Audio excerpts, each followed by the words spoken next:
రామచంద్రుల వారిని, ఆంజనేయ స్వామి వారిని ఆహ్వానించుకుంటున్నాం. వారి ద్వారా ఆధ్యాత్మిక ఉపనిషత్తు తెలుసుకుంటున్నాం. Let's go to the topic. అంటే మనసే అన్నిటికీ కారణం. మనసు వల్లనే అనేక వ్యవహారాలు, జాగృతావస్థ, వాటి నుంచి స్వప్నావస్థ అనేవి ఏర్పడుతున్నాయి. అయితే సుషుప్తిలో మనసు లేదు కనుక సంసార వ్యవహారానికి మనసే కారణము. సంసార వ్యవహారానికి మనసే కారణము. అట్టి మనసు సాధన, అంతరంగ సాధన, బహిరంగ సాధనలతో నిర్మలం చేసుకొని జ్ఞాన ఫల ప్రాప్తికి సాధనంగా శ్రవణము, మననము, నిధిధ్యాసన, సమాధి స్థితులు చేరుకోవడం అనేది చివరికి ఏమవుతుంది? చిత్తము నిర్బీజ సమాధి స్థితికి చేరుకుంటుంది. ఆ బ్రహ్మంలో ఐక్యము అయిపోవడం అవుతుంది. పరబ్రహ్మంలోనే ఉండిపోతాం. సమాధి స్థితి అంటే పరబ్రహ్మంలో. ఇంకా ఐక్యము, ఈ పదాలు మనం అది వేరు ఇది వేరు కాదు, బిందువు సింధువు అయిపోతుంది అన్నట్టు. ఇక అఖండానందం ఈ స్వస్వరూపంలో ఉండటం వలన ఏం జరుగుతుంది? స్వస్వరూపమైన సంపూర్ణానంద రూపమై అఖండమై ఉంటుంది. అఖండమైనటువంటి రసానంద స్వరూపమై సంపూర్ణానంద రూపమవుతుంది. ఆత్మ అంటే తన చేత తాను తెలుసుకోవాల్సిందన్నమాట. ఏమని తెలుసుకుంటుంది? స్వస్వరూపము, తన స్వస్వరూపము. ఇక నిస్సందేహం, ఏ సందేహం లేదు. బ్రహ్మస్వరూపముగా తన యందు తానే, ఎక్కడ? లోపల, బయట, అంతటా సచ్చిత్ ఆనందాత్మక రసాస్వాదన. ఆ స్వస్వరూపము నువ్వు ఉండిపోరా నాయనా అని ఆయన చెప్తున్న విషయాన్ని మనం నిన్నటి ఎపిసోడ్లో చెప్పుకుంటూ వచ్చాం. చిత్తము బ్రహ్మానంద రూపం ధరించేస్తుంది. అప్పుడు బ్రహ్మానంద సుఖము సులభంగా అనుభవిస్తాం అన్నమాట. ఇంకా వైరాగ్యము అవన్నీ అంటే అనేసరికి లాభం ఏంటయ్యా అంటే జ్ఞానము. జ్ఞాన ఫలం ఏంటయ్యా అంటే అక్కర్లేని విషయాలన్నిటినీ వదిలేయటము. ఆ తర్వాత ఫలం ఏమిటయి? చిత్తవృత్తి నిరోధం జరుగుతుంది, స్వస్వరూపానుభవం వస్తుంది.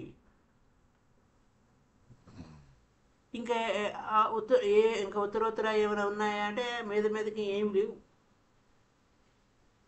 ఆ మొదటి గుణాలు లేవు. అవన్నీ లేకపోవటం వలన నివృత్తి అయి శాంతి. చిత్తు నివృత్తి అయితే శాంతి. అప్పుడు పరమ పరమ పరమ తృప్తి అంటే శ్రేష్టమైనటువంటి తృప్తి. అనుపమ అంటే సాటిలేని ఆనందం అని ఈ యొక్క చెప్పబడుతుంది అన్నమాట. అయితే ఇక్కడ ఏంటంటే మనకి ఇప్పుడు మనం తెలుసుకోవాలి అనుకున్న పాయింట్ ఏంటంటే తత్వమసి, అదే నీవు అనేటువంటి లక్షణం ఎలా ఉంటుంది, ఆ లక్ష్యార్థాన్ని ఎలా చేరుకుంటాం అనే పాయింట్లో మనకి మాయోపాధి అంటే శుద్ధ సత్వ ప్రధానమైన మనం అయ్యే ఉపాధిగా ఉండటం వలన ఈ జగత్తు జన్మ కారణభూతమైంది. అయితే సర్వజ్ఞత్వము అంతా నేనే అనేటువంటి లక్షణం కలిగినటువంటి సత్యం వైపు ప్రయాణం. అయితే సత్యజ్ఞానానందములే స్వస్వరూపంగా ఉండటం. తత్ అను పదానికి మీనింగ్ అటువైపు వెళ్తుంది. అంటే స్వస్వరూప లక్షణం. తత్వమసి అది నీవు అంటే స్వస్వరూప లక్షణాన్ని తెలుసుకున్నావు. అంటే ఈ మాయ అనే ఉపాధి ఉంది. జగత్తు, జన్మ ఇవన్నీ కూడా మాయ కారణం వలన నువ్వు వీటన్నిటిని దాటి ఎలా వెళ్తావు? వీటన్నిటిని ఉపాధి ఉందిలే, దాన్ని దాటి ఎలా వెళ్తావు? సర్వజ్ఞత్వాది గుణకుడు,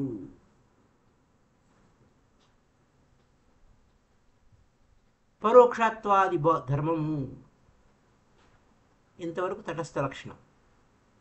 ఆ తర్వాత ఏంటి? సత్య జ్ఞాన ఆనంద స్వరూపము, ఇది నీ స్వస్వరూపము. తత్పదం, దాని వైపుకు దర్శనం చేసుకోవాలి. ఎవడైతే మన లోపల ప్రతి ఒక్కడికి ఇది వ్యవహారం ఉంది. ఏమిటి? ఎవరు? నేను అనే జ్ఞానం. ఈ నేను అనే జ్ఞానానికి ఆధారం ఏమిటయ్యా? ఆశ్రయం ఏమిటి? ఈ ఆధారం నేను అనేటువంటి ప్రతి ఒక్కరికి ఉంది. ఎవరు? అంటే అస్మ తత్యశబ్దహో అంటే మాటి చెప్తూ నేను అనేటువంటి జ్ఞానం, నేను అనే శబ్దం చేస్తూ ఉంటాం. దానికి ఆధార విషయం ఏమిటి? ఆశ్రయం ఏమిటి? దేనివలన అది ప్రకాశిస్తుందో సహ ఆ విధమైన అంతఃకరణమందే, లోపలే వేరైన తెలివిగల జీవుడున్నాడు. నేను అని చెప్పేవాడు, నేను అని శబ్దం చేస్తున్నవాడు ఏ ఆధారంగా చేస్తున్నాడు? ఏ విధంగా ప్రకాశిస్తున్నాడు? ఏ ఆధారం వలన ఆ నేను అనే శబ్దం వస్తుంది? ఆ విధమైనటువంటి అంతఃకరణమందు ఏరైన తెలివిగల జీవుడున్నాడు రా. అది నీవు.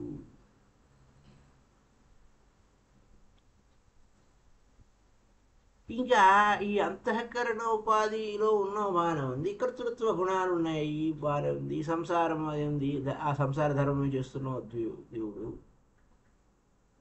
పై. కానీ నేను అనేటువంటి ఉందే, అది ఆ స్వయం ప్రకాశక రూపమైనటువంటిది. ఆ నేను అనే శబ్దం చేసేది ఆధారం. సరే, నువ్వు మాయ ఉపాధి వలన ఏమైంది? ఒక ఈశ్వరునకు జీవునకు ఇదంతా ఉపాధే. ఈశ్వరునకు జీవునకు ఉపాధి అయినటువంటి మాయను, విద్యను నిశ్శేషంగా విడవడం. విడిచిన తర్వాత అఖండము అంటే పరిపూర్ణమైనటువంటి సచ్చిత్ ఆనంద స్వరూపమైనటువంటి ఆ పరబ్రహ్మమును తత్వమసి శ్వేతకేతో అని ఆ నువ్వేరా నాయన, అదే నీవు అనే మహావాక్యం చేత తెలియబడుతుంది. ఇక్కడ జీవుడు ఈశ్వరుడు విరుద్ధ ధర్మాలు ఉన్నాయి అనుకుంటాం, కానీ వాస్తవానికి ఇద్దరు ఒకటే. ఇక విరుద్ధ గుణాలు ఉన్నాయి. మాయా విద్య వల్ల నేను ఒకడు జీవుడు అనుకుంటాడు, నేను ఈశ్వరుడు అనే ఉపాధి, అవన్నీ మాయమైపోయి మాయా విద్య అవిద్య అంతా పోయింది. వాడి గుణాలన్నీ విడిచేశాం. అయితే విడవగా మిగిలింది ఏమిటి? అఖండమైనటువంటి సచ్చిదానంద పరబ్రహ్మం మాత్రమే. ఈ లక్ష్యం మనకి తెలుస్తుంది. తత్వమసి అనే పాయింట్. దీనికి ఉదాహరణ చెప్పుకొచ్చారు. సో అయం దేవదత్త అని చెప్తున్నా. అంటే నేను దేవదత్తుడినేనయ్యా, ఆ నువ్వు అనుకునే ఆ దేవదత్తుడినే నేను అని చెప్పడానికి విరుద్ధములైన దేశకాల ధర్మములు ఉంటాయి. అయితే ఇక్కడ దేశకాల ధర్మాలలో కూడా దేవదత్త పిండమాత్రంగా అఖండంగా తాత్పర్యం మనకు కనపడుతున్నాడు, పిండాండంలో ఆ శరీరంలో కనపడుతున్నాడు.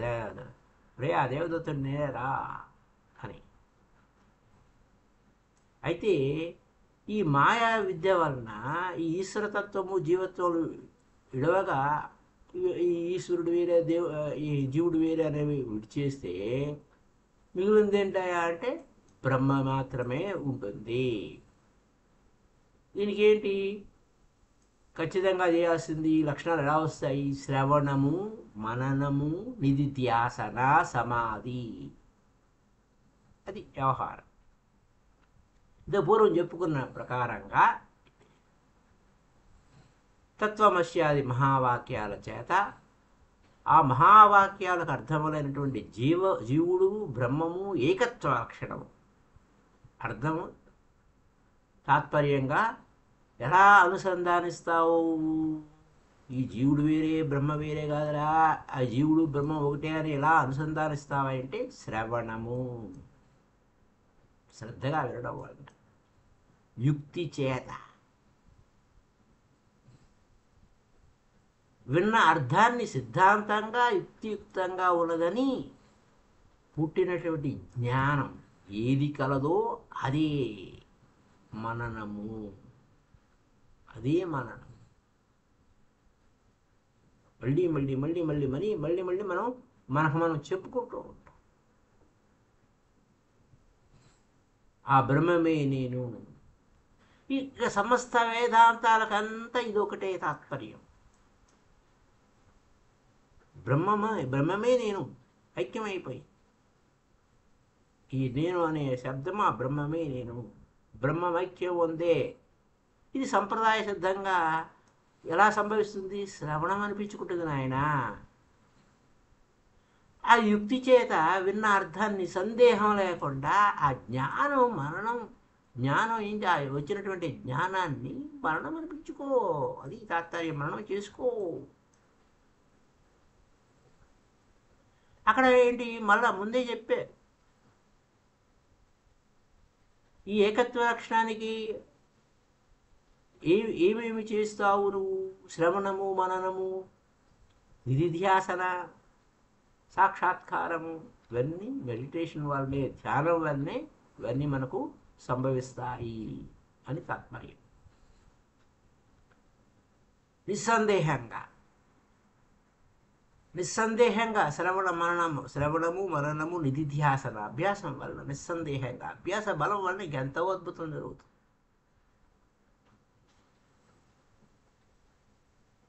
ఇక్కడ ఆ శ్రవణ మననాన్ని నిస్సందేహంగా ఆ బ్రహ్మమునందే ధారణ చేసుకోవడమే ధ్యానం. యుక్తి చేత సంభావ్యత వచ్చింది కదా. యుక్తి అంటే ధ్యానమే యుక్తి, శ్వాస మీద ధ్యాస యుక్తి మార్గం. ఆ తర్వాత పుట్టినవి నీలో మననం, దాన్ని అభ్యాసం మళ్ళీ చేయటం.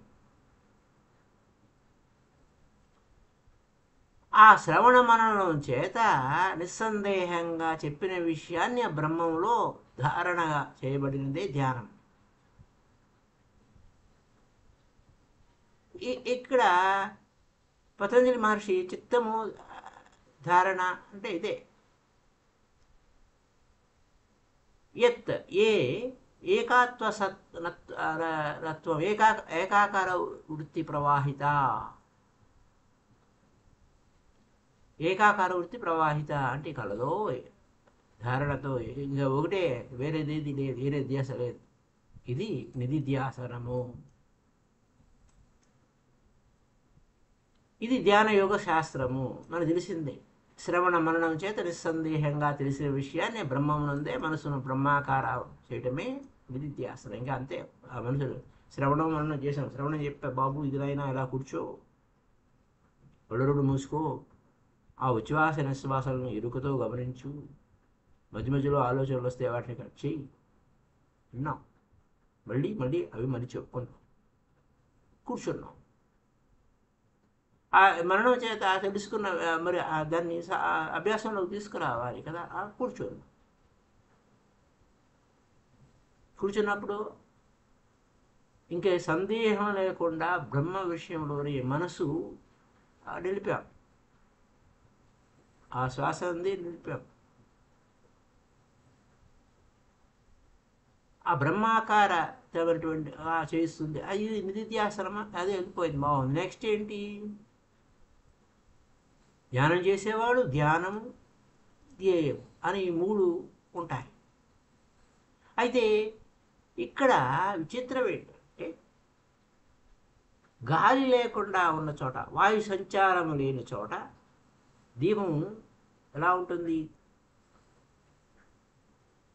అంటే, గాలి గాలిలో దీపం పెట్టి దేవుడు గారు ఇదే భారం కాదు. ఆ గాలి లేని చోట దీపం ఎలా చంచలం లేకుండా ఉంటుందో, ఈ నిధిధ్యాసనలో ధ్యానం చేసేవాడు, ధ్యానము, ధ్యేయం, ఈ 3 ఏకమవుతాయి, నిశ్చలంగా ఉంటాయి. క్రమక్రమంగా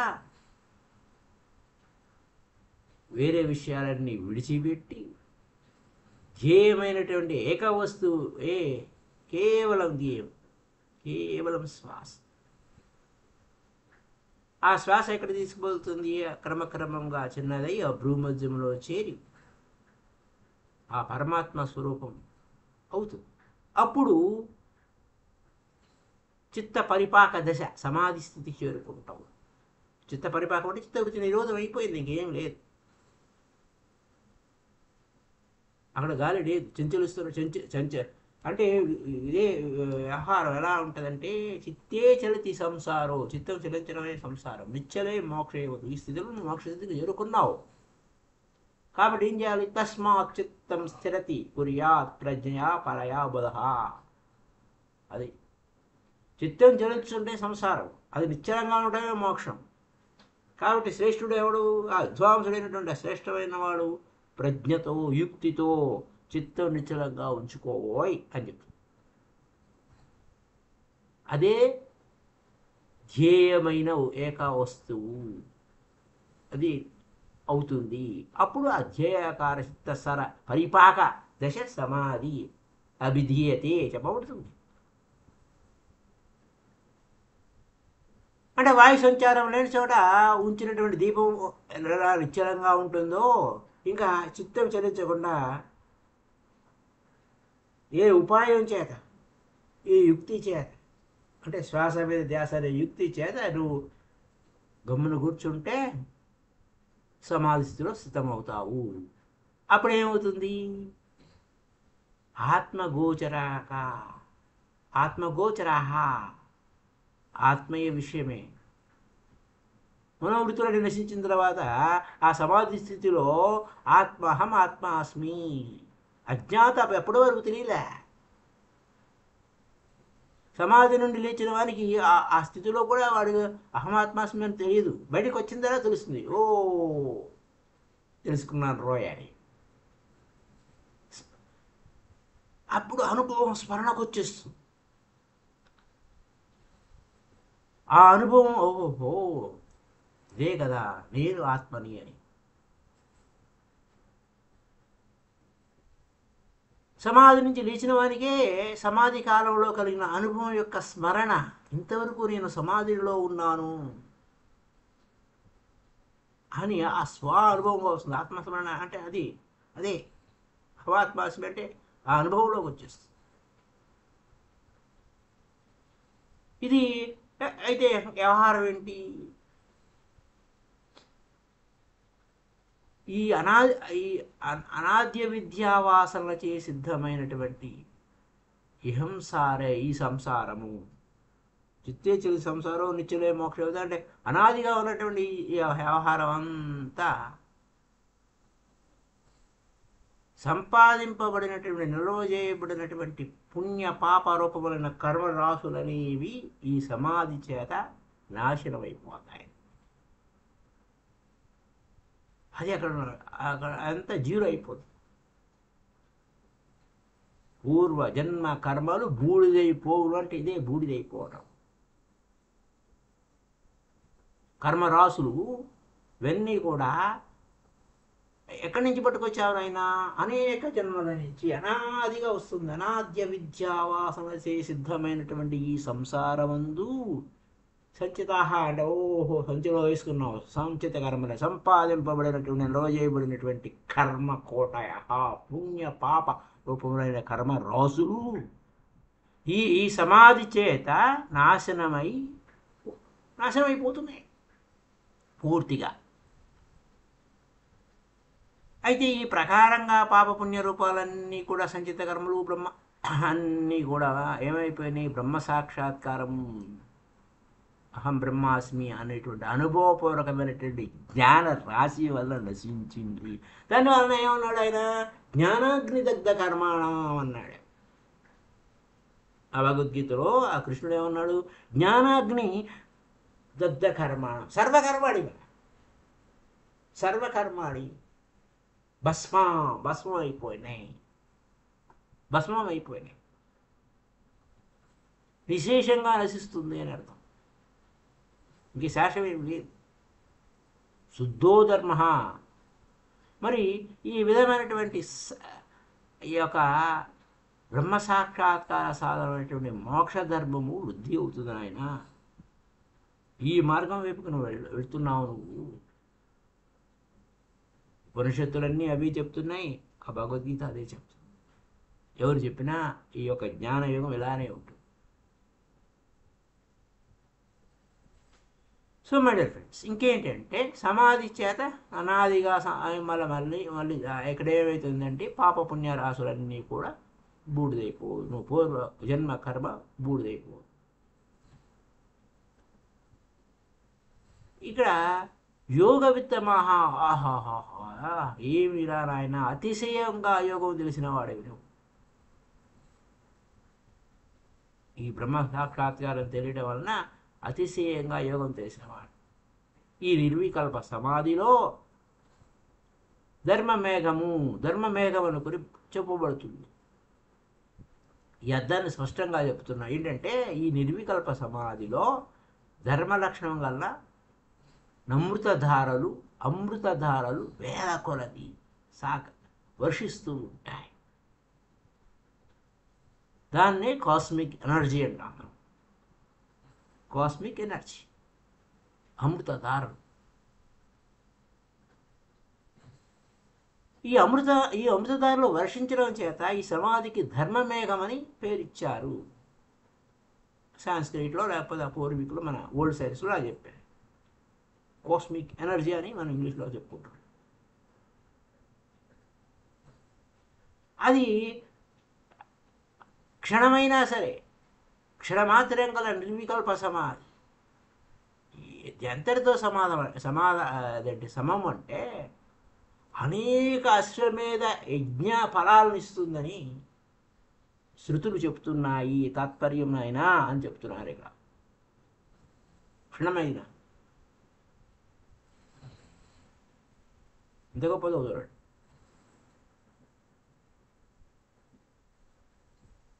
అందుకోసమే నిమిషమైన అంతయు నీవే అని అంతరంగమున తిన్నగా విధికి తెలుసుకుంటున్నాయా అంటారు త్యాగరాజ స్వామి. అంతయు నీవే అంటే ఇంక నీవు తప్పజ్ఞం లేదు, అదంతా బ్రహ్మమయమే. ఈ విధమైనటువంటి అద్భుతంగా ఉంటుంది. ఈ నిర్వికల్ప సమాధి చేత అహంకారం, మమకారం, కర్తృత్వం ఇవన్నీ అభిమానానికి కారణమైనటువంటి ఇవన్నీ కూడా విరోధము. ఈ యొక్క వ్యవహారాలన్నీ పోతాయి. ఏంటి? జ్ఞానమునకు విరోధం ఇవన్నీ. ఈ నిర్వికల్ప సమాధి వాసన జాలి అంటే అహంకారం.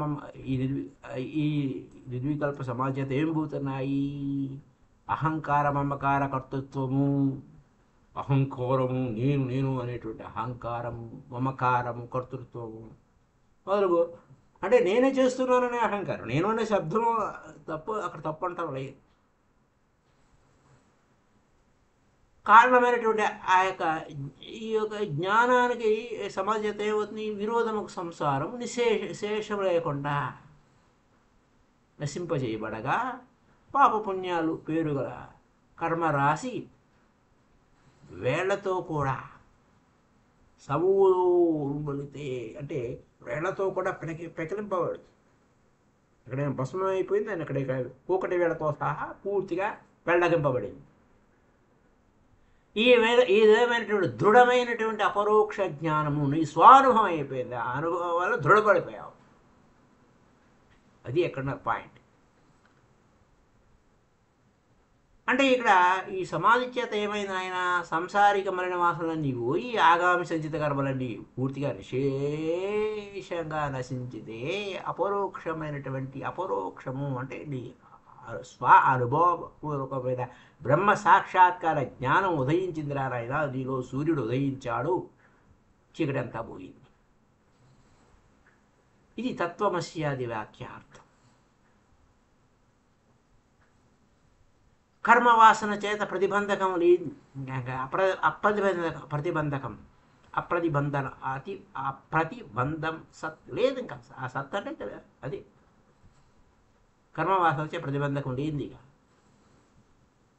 అయితే అక్కడ మొదట పరోక్ష భాష అప్రత్యక్షంగా తెలియబడుతున్న బ్రహ్మతత్వమునందు అక్కడో బ్రహ్మ ఉన్నాడు, నా అనుభవంలోకి రాలేదు అన్నది చివరికి ఏమైంది? చేతిలో ఉసిరి గుంట అయిపోయి కరతల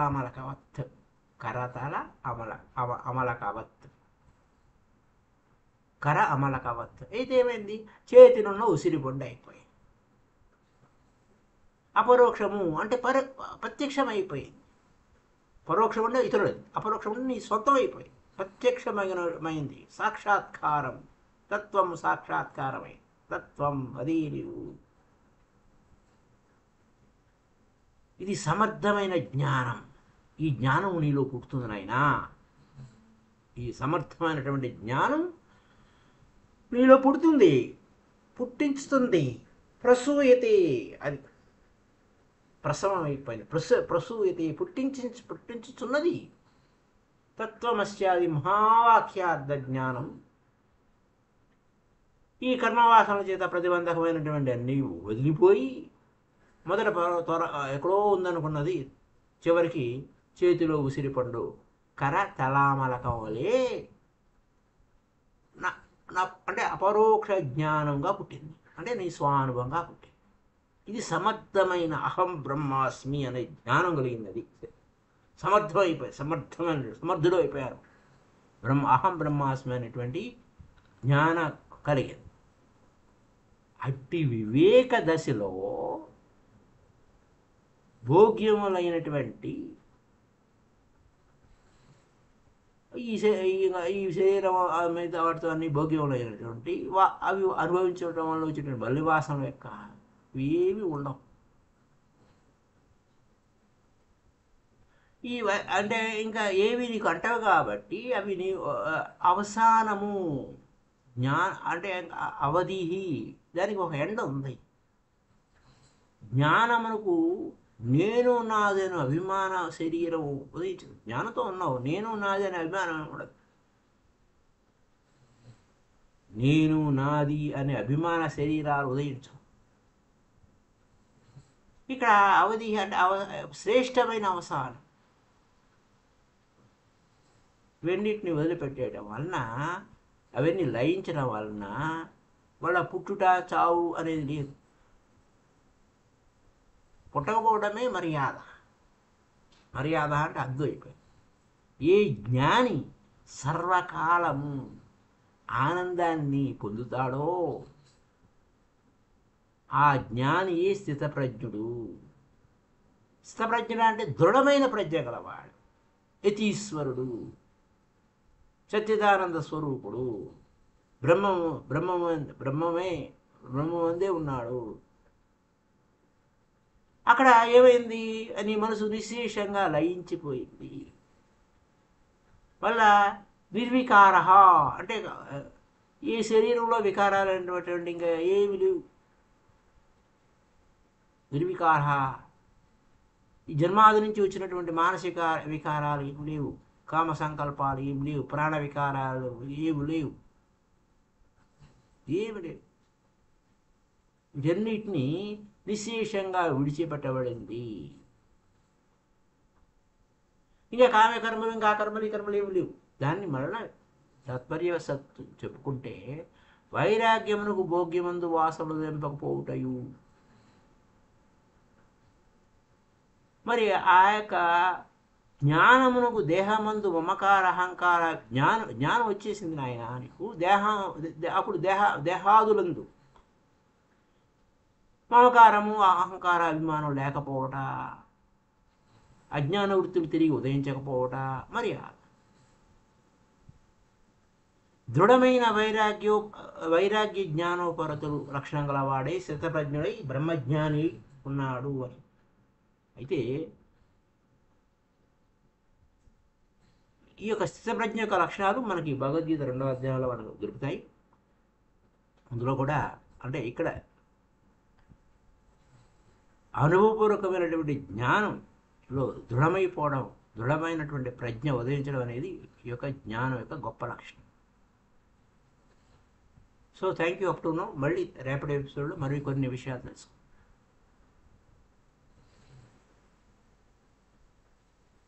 అయితే ఇక్కడ బ్రహ్మనందు లయించినటువంటి మనసు కలవాడు నిర్వికారి అయి నిష్క్రియుడై బ్రహ్మస్వరూపుగా ఉన్నాడు. దేవుడికి ఏ వికారాలు లేవు. ఇక్కడ లోక వ్యవహారంలో నువ్వు ఉన్న ప్రారంధవశం వలన ఏం జరుగుతుంది, దానివల్ల ఏమిటి అనే విషయాలు, ఇంకా మరిన్ని విషయాలు రేపటి ఎపిసోడ్లో తెలుసుకుందాం. Thank you very much my dear friends. Happy day to you all. అలాగే హ్యాపీ వినాయక చవితి శుభాకాంక్షలు.